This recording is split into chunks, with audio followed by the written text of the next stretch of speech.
وأذن في الناس بالحج يأتوك رجالا وعلى كل ضامر يأتين من كل فج عميق صدق اللہ العظیم۔ حجاج اکرام، اللہ پاک کا بہت بڑا فضل ہوا، کرم ہوا کہ اللہ پاک نے آپ حضرات کو حرمین شریفین کی حاضری کا موقع ہے۔ یہاں من چاہی لوگ نہیں آتے، اپنے یہاں ہے جہاں رہ رہے ہیں، دل کیا اپنے دوسرے شہر میں گئے، گھومے پھرے۔ یہاں ایسا نہیں ہے، یہاں جب رب چاہتے ہیں تو یہاں کی حاضری ہوتی ہے، اور یہاں کی حاضری ان کو نصیب ہوتی ہے جس نے حضرت ابراہیم علیہ السلام کی دعوت پہ لبیک اللہم لبیک کہا۔ اللہ پاک نے حضرت ابراہیم علیہ السلام کو خانہ کعبہ کی تعمیر کرنے کا حکم دیا، خانہ کعبہ بیت اللہ شریف بنانے کا حکم دیا۔ حضرت ابراہیم علیہ السلام خانہ کعبہ کی تعمیر سے فارغ ہوئے، بیت اللہ شریف جب بنا لیے تو اللہ پاک نے ان کو حکم دیا کہ اب لوگوں کو حج کی دعوت دو، عمرہ کی دعوت دو۔ حضرت ابراہیم علیہ السلام نے اللہ پاک سے کہا کہ اللہ پاک ہماری آواز کہاں تک جائے گی؟ اللہ پاک نے حضرت ابراہیم علیہ السلام سے کہا کہ تم آواز لگاؤ اور اس آواز کو رہتی دنیا تک کے انسانوں تک پہنچانا میرا کام ہے۔ حضرت ابراہیم علیہ السلام نے جبل قبیس پہ چہر پر آواز لگائی کہ لوگوں، اللہ پاک نے حج کی دعوت دی ہے، عمرہ کی دعوت دی ہے، اس دعوت پہ جن لوگوں نے لبیک اللہم لبیک کہا ہو ان کو حرمین شریفین کی زیارت نصیب ہوگی، حج عمرہ کی سعادت نصیب ہوگی۔ ہاں، وہ لوگ جو اس وقت موجود تھے یا جو لوگ موجود نہیں تھے جیسے ہم لوگ، تو جن کی روح ہے جتنی مرتبہ حضرت ابراہیم علیہ السلام کی دعوت پہ لبیک اللہم لبیک کہا ہو ان کو اتنی مرتبہ حرمین شریفین کی زیارت نصیب ہوگی، حج عمرہ کی سعادت نصیب ہوگی۔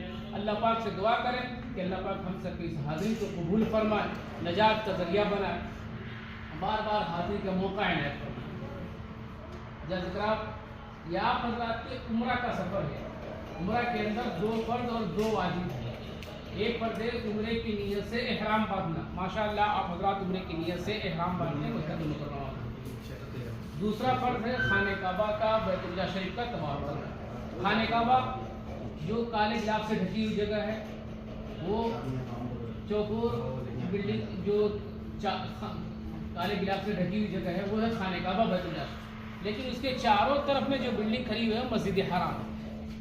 ہم سب جہاں سے بھی انٹری کریں گے، داخل ہوں گے، وہاں سے بیت اللہ شریف نظر آتا ہے تھوڑا بہت، لیکن آتا ہے کتابوں کے اندر کہ جب بیت اللہ شریف پہ پہلی نظر پڑے تو جو دعا مانگی جاتی ہے وہ دعا قبول ہوتی ہے۔ راستے سے جائیں گے، جس گیٹ سے داخل ہوں گے وہاں سے بیت اللہ شریف سامنے بیٹھ، لیکن ہم لوگ جائیں گے اور لوگ جا رہے ہوں گے، آ رہے ہوں گے، راستہ ہوگا وہاں پر سیکورٹی والا رکنے نہیں دے گا، تو جب مسجد کے اندر داخل ہونے کی جو دعا ہے وہ دعا میں پڑھا کر آپ حضرات سے بولوں گا کہ حاجی صاحب آپ حضرات اپنی نظر کو نیچی کر کے میرے ساتھ چلے۔ آپ حضرات وہاں سے نظر نیچی کر لیں گے اور میرے ساتھ چلیں گے، میں آپ حضرات کو لے کر چلوں گا مطاف میں، جہاں پہ طواف کرنا ہے آپ لوگ کو۔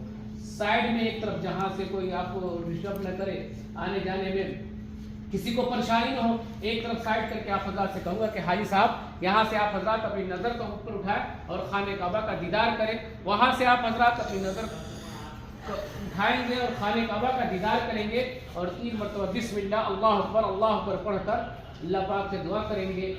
اور کتابوں کے اندر آتا ہے کہ جب بیت اللہ پہ پہلی نظر پڑے تو اللہ پاک سے دعا کریں کہ اللہ پاک مجھے مستجاب الدعوات بنا دو۔ اس طریقے سے کہہ لیں گے کہ اللہ جب تک دنیا کے اندر زندہ رکھنا، میری ساری جائز تمناؤں کو، جائز دعاؤں کو قبول کرنا۔ اس کے بعد جو دلی تمنا ہے، دلی مراد ہے، اللہ پاک سے رو رو کر گر گرا کر دعا کریں گے۔ دعا سے فارغ ہیں ہم لوگ، اس کے بعد چلیں گے طواف کرنے کے لیے۔ طواف کرنے سے پہلے طواف کی نیت کریں گے کہ اللہ میں تیرے گھر کے طواف کی نیت کرتا ہوں، جس کو میرے لیے آسان فرما، میرے طرف سے قبول فرما۔ خانہ کعبہ کے 4 کونے ہیں، جس کونے سے اپنا طواف شروع ہوگا اس کونے کا نام ہے رکن حجر اسود، حجر اسود والا کونا۔ وہاں پہ جب ہم پہنچیں گے تو جس طریقے سے نماز کے لیے ہاتھ اٹھاتے ہیں اسی طریقے سے ہاتھ اٹھانا ہے، نہ زیادہ اوپر اٹھانا ہے نہ زیادہ درمیان میں ہاتھ اٹھانا ہے، اور اپنے لیفٹ سائڈ میں بائیں کاندھے کی طرف حجر اسود والا کونا پڑے گا۔ رائٹ سائڈ میں گرین لائٹ ہوگی علامت کے طور پر، اور لیفٹ سائڈ میں بائیں طرف وہ کونا ہے رکن حجر اسود، جس کونے پہ حجر اسود نصب ہے۔ تو اس طریقے سے اشارہ کریں گے اور بولیں گے بسم اللہ اللہ اکبر وللہ الحمد کر کے ہاتھ کا بوسہ لیں گے. یہ ہوا حجر اسود کا استلام کرنا. تو قریب سے کوئی حجر اسود کا بوسہ لے, اشارہ کر کے ہاتھ کا بوسہ لے, بات برابر ہے. استلام کر کے طواف شروع کریں گے. طواف کے دوران مردوں کے لیے دو مسنون ہیں, دو مسنون عمل ہے. ایک ہے اجتبا. اجتبا کہتے ہیں داہنے کاندھے کو ننگا رکھنا. جیسے میں آپ حضرات کو کر کے بتاتا ہوں, یہ داہنا ہاتھ ہے, اس کے نیچے سے مرد حضرات اپنے احرام کی چادر کو بائیں کاندھے پہ اس طریقے سے رکھ لیں گے. صرف جب عمرہ کا طواف ہوگا, نفلی طواف میں یہ ضروری نہیں ہے. اب احرام لازم کر دیا ہے انٹری کے لیے مطاف میں, نفلی طواف میں جائیں گے تو اس طریقے سے کرنا ضروری نہیں ہے. لیکن عمرہ کا طواف ہوگا اس میں داہنا کاندھا کھلا ہوا رہنا چاہیے. یہ مسنون عمل ہے. دوسرا جو مسنون عمل ہے وہ ہے رمل. رمل کہتے ہیں اکڑ کر چلنے کو, پہلوان کی چال چلنے کو. اس میں رش بھی ہوتا ہے. رمل کر کے چلیں گے, کسی کو تکلیف بھی نہ پہنچائے, دوسرے کا خیال رکھیں گے. یہ عمرہ کا سفر ہے, زیادہ سے زیادہ احتیاط کریں گے کہ کسی کو اپنی ذات سے تکلیف نہ پہنچے, تو وہاں پہ دوسرے کا خیال رکھ کے بھی چلنے کا. تو یہ دو مسنون عمل, ایک اجتبا ایک رمل, وہ طواف کے دوران مسنون عمل ہے, یہ مردوں کے لیے ہے. باقی وہاں سے جہاں طواف شروع ہوتی ہے, طواف کی جو دعا ہے, تیسرا کلمہ ہے, یا جو دلی تمنا ہے, دلی مراد ہے, سب اللہ پاک سے دعا کرتے رہیں گے, مانگتے رہیں گے. کوئی خاص دعا متعین نہیں ہے. ایسے میں دعا پڑھاتا رہوں گا, آپ حضرات میرے ساتھ پڑھتے رہیں گے. طواف کرتے کرتے ہم سب آئیں گے رکن حجر اسود سے پہلے والے کونے پہ. جہاں سے طواف شروع کیے ہیں اس کونے پہ, ادھر والا جو کونا ہے, ادھر والا کونا رکن حجر اسود ہے, اس سے پہلے والا جو کونا ہے اس کونے کا نام ہے رکن یمانی.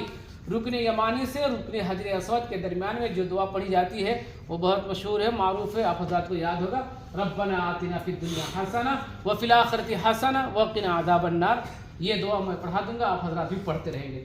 پڑھتے پڑھتے پہنچیں گے حجر اسود والے, جہاں سے شروع کیے تھے وہاں پہ پہنچیں گے, حجر اسود والے کونے پہ.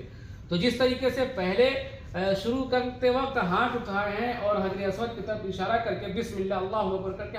علیکم, ہمارا ٹور انشاءاللہ ہر مہینے جاتا ہے. آپ کو یا آپ کے پریوار کو جانا ہو تو ہمارا پہلی بار کانٹیکٹ کریں.